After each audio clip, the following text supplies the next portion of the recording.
कहते हैं घर वही होता है जहां मन को सुकून मिले, पर जब उस घर की दीवारों पर ताने, अपमान और खामोशियां चिपक जाएं, तो फिर वो दीवारें सिर्फ ईंट नहीं रहती, वो दिल पर बोझ बन जाती हैं। मेरी कहानी भी ऐसी ही है।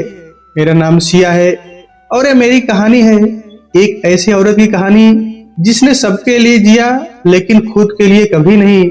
मुझे याद है मायके में हर सुबह माँ की आवाज से शुरू होती थी, सिया उठ बिटिया, सूरज निकल आया है, देर हो जाएगी। माँ की वो मीठी डांट आज भी कानों में गूंजती है। वो मेरे बालों में तेल लगाकर चोटी बनाती और कहती, बेटियां घर का मान होती हैं, पर अपनी पहचान कभी मत भूलना। माँ के साथ रसोई की वो खुशबू, पापा की सुबह की अखबार की आवाज, भाई की शरारतें, सब कुछ यादों में अब भी ताजा है। मायका सिर्फ घर नहीं था, वो मेरा संसार था।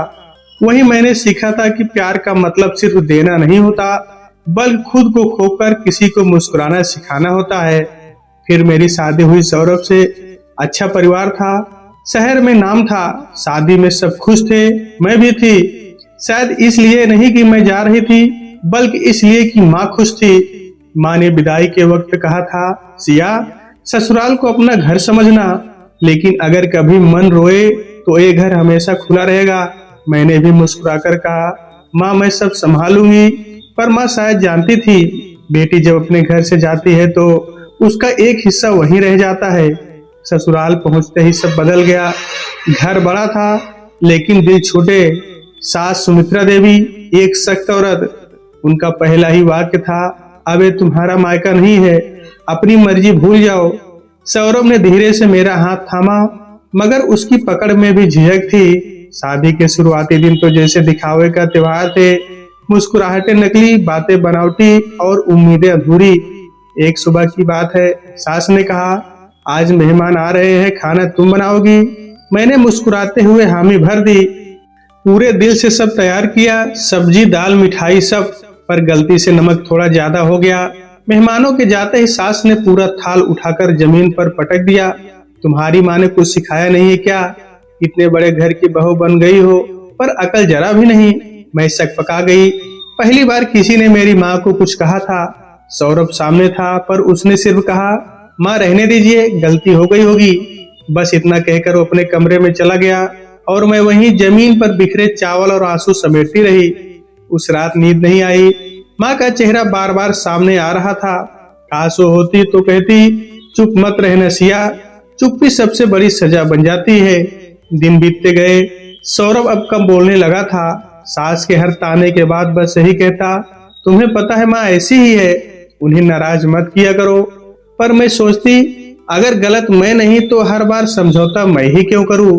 रातों को मैं बालकनी में बैठ जाती, आसमान देखती और खुद से पूछती, क्या हर बहू को इतना सहना पड़ता है?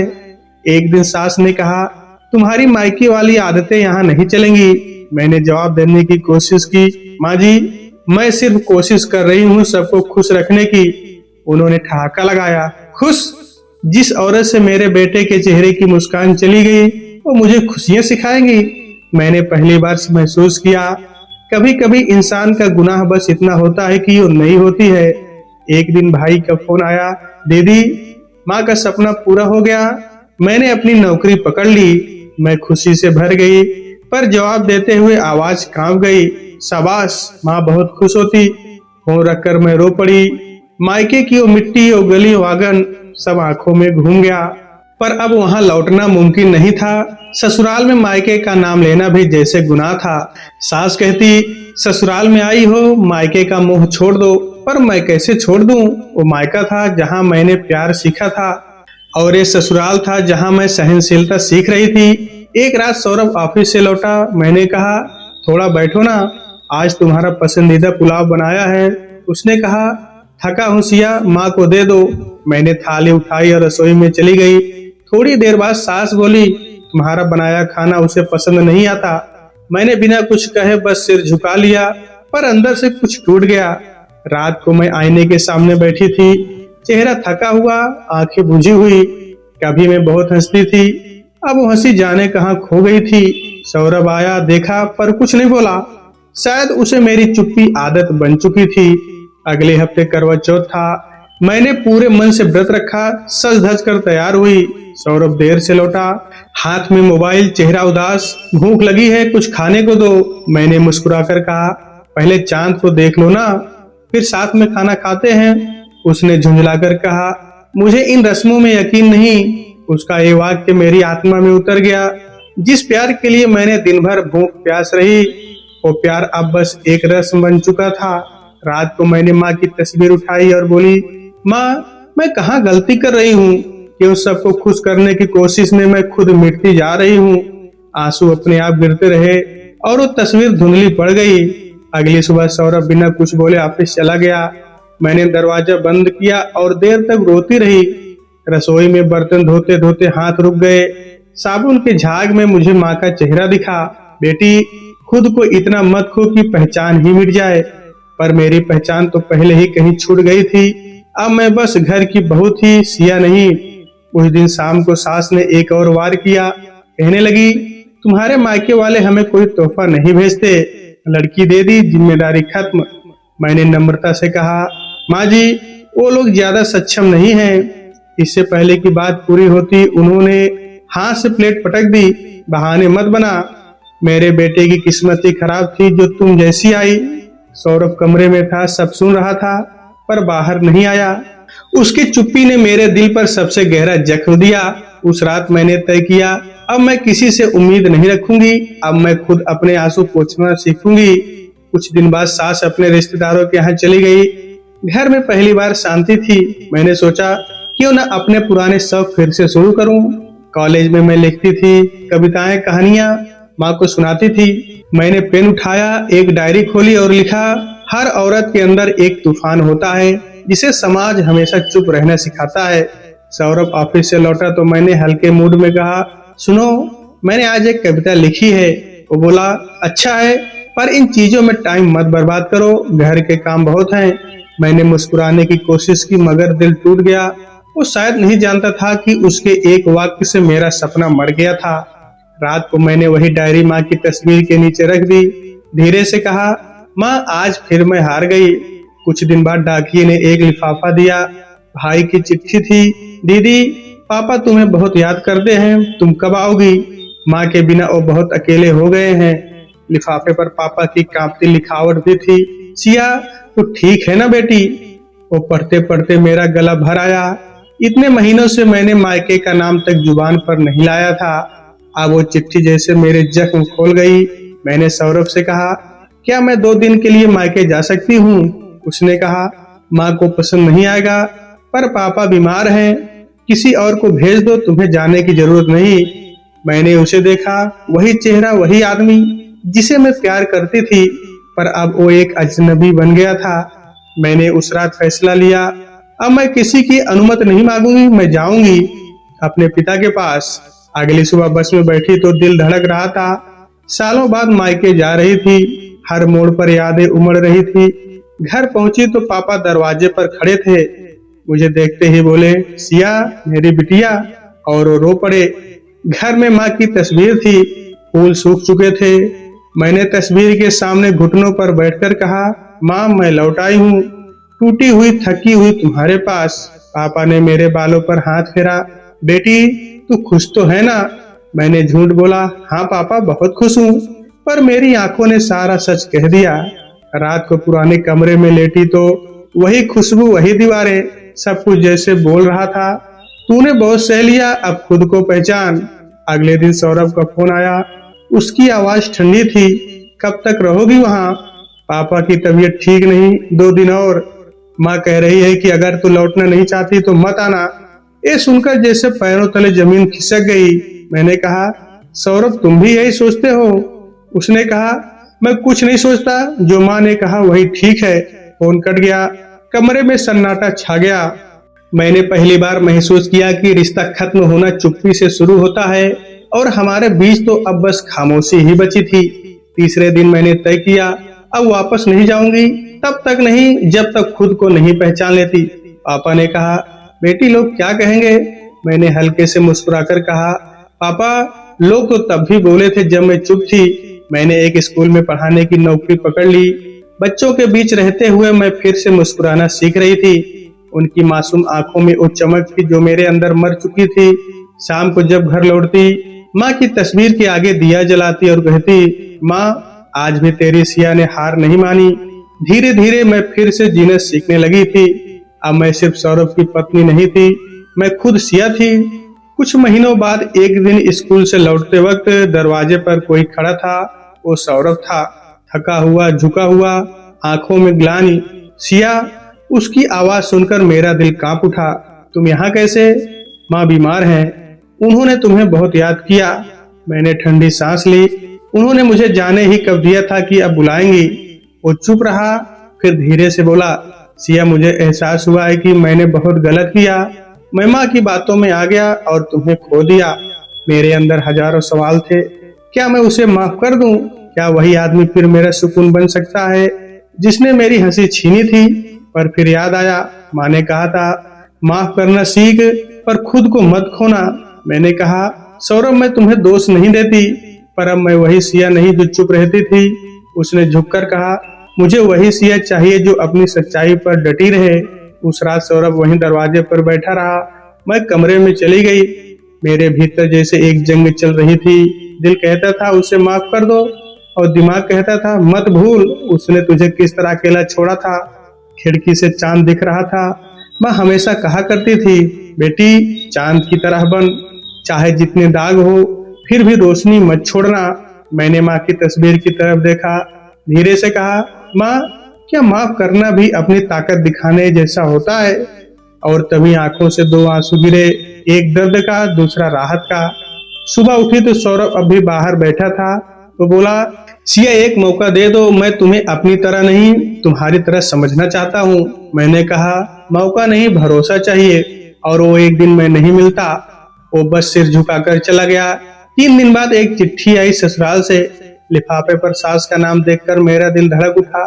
कांपते हाथों से खोला, सिया शायद तुझे यकीन ना हो, पर तेरे जाने के बाद घर बहुत खाली लगने लगा है। तूने जो सहा वो मैं अब समझ पाई हूँ। मेरे अपने अहंकार ने मेरी आंखें बंद कर दी थी। अगर हो सके तो एक बार घर लौटा। चिट्ठी के आखिरी में लिखा था, अगर नहीं आना चाहे तो भी ठीक है, पर मुझे माफ कर देना। मेरी आंखों से आंसू टपक पड़े। वो औरत जिसने मेरी जिंदगी नर्क बना दी थी आज माफी मांग रही थी। उस रात बहुत सोचने के बाद मैंने फैसला लिया, अब मेरा जीवन किसी के कहने या रोकने से नहीं चलेगा। अब मैं वही करूंगी जो मेरे दिल को सुकून दे। मैंने स्कूल में बच्चों के लिए एक छोटा सा लेखन क्लब शुरू किया। बच्चों को कहानियां, कविताएं लिखना सिखाने लगी। उनकी आंखों में जो चमक थी वही मेरी सबसे बड़ी जीत बन गई। धीरे धीरे मेरी कविताएं अखबारों में छपने लगी। लोग कहने लगे, सिया मैम की लिखावट में दर्द भी है और उम्मीद भी। शाम को पापा कहते, बेटी अब तू सच में मुस्कुराने लगी है। और मैं मुस्कुरा देती। वो मुस्कान अब किसी के लिए नहीं, खुद के लिए थी। एक दिन स्कूल में सौरभ आ गया। बच्चे क्लास में थे और मैं ब्लैक बोर्ड पर आत्मसम्मान शब्द लिख रही थी। वो चुपचाप खड़ा था।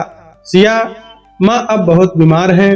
उन्होंने कहा, अगर तुझे एक बार ना देखा तो आंखें बंद नहीं होंगी। मैंने उसकी आंखों में झांका। वहां सच्चाई थी, दिखावा नहीं। मैंने कहा, मैं आऊंगी, लेकिन एक बहू के रूप में नहीं, एक इंसान के रूप में। जब मैं ससुराल पहुंची, माँ जी बिस्तर पर थी। मुझे देखते ही उनकी आंखों से आंसू बह निकले। उन्होंने कांपते हाथों से मेरा हाथ पकड़ा। सिया तूने बहुत सहा, मुझे माफ कर दे बेटी। मेरी आंखें अब बस देख रही हैं। मैंने उनके माथे पर हाथ रखा और कहा, माँ जी माफी मांगकर आपने खुद को नहीं मुझे हल्का किया है। उनकी आंखें धीरे धीरे बंद हो गई।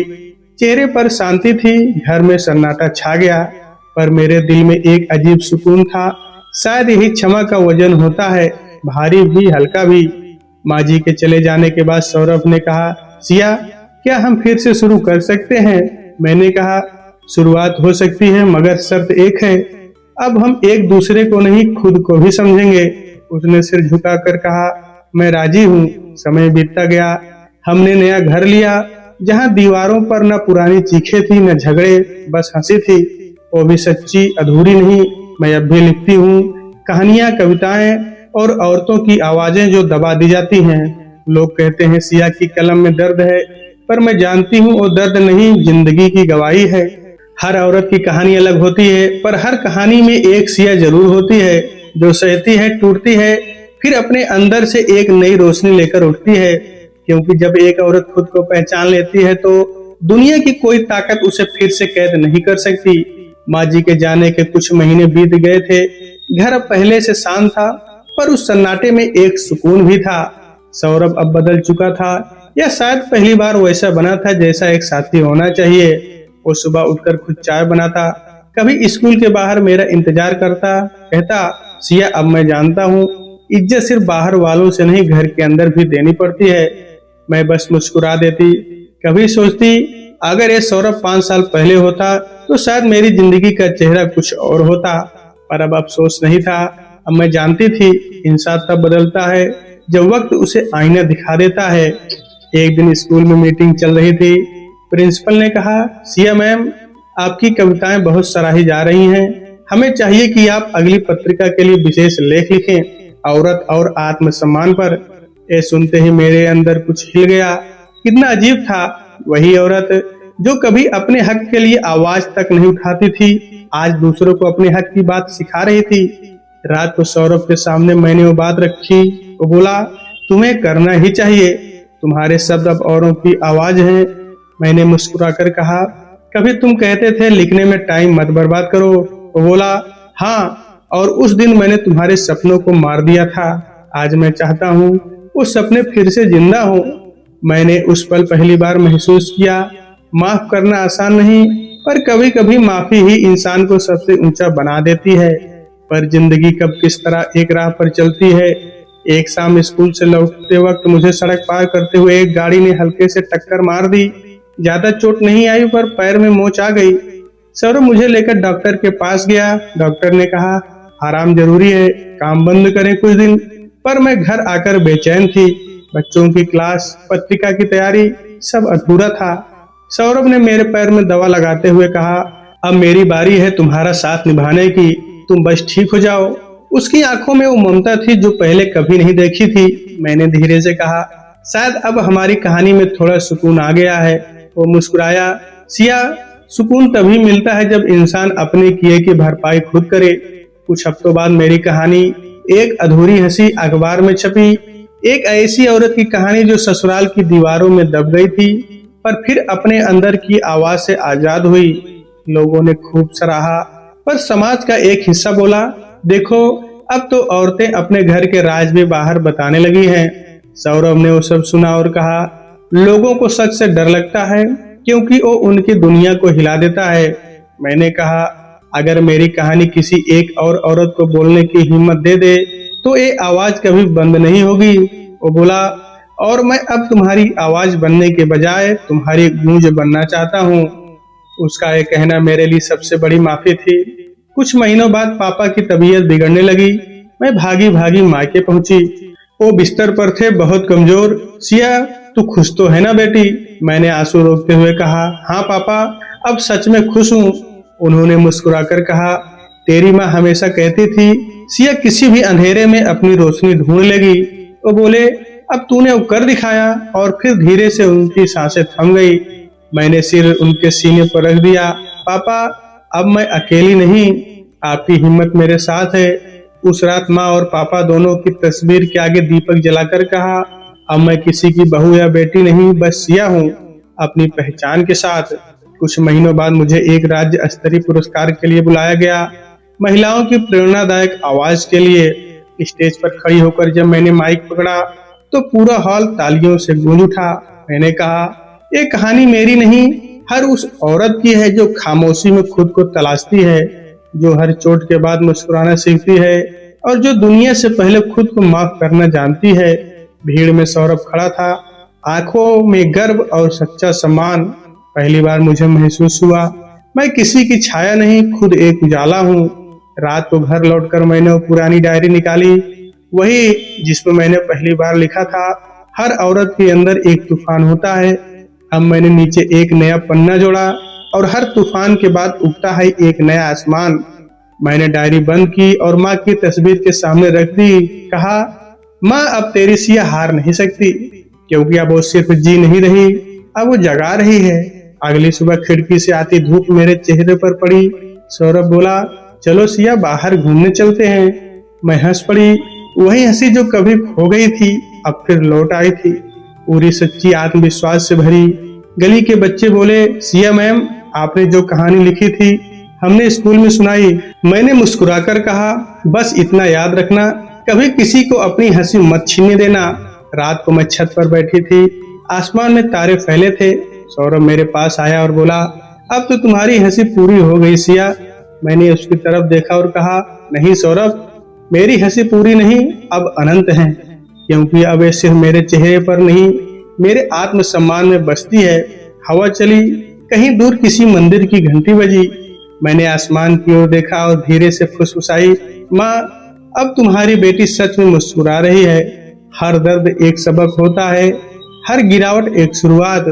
सिया की कहानी बताती है कि औरत जब अपने भीतर की आवाज सुन लेती है तो उसे न सांस रोक सकती है, न समाज, न परिस्थितियां, क्योंकि उसकी अधूरी हंसी एक दिन सबके दिलों की गूंज बन जाती है। धन्यवाद दोस्तों।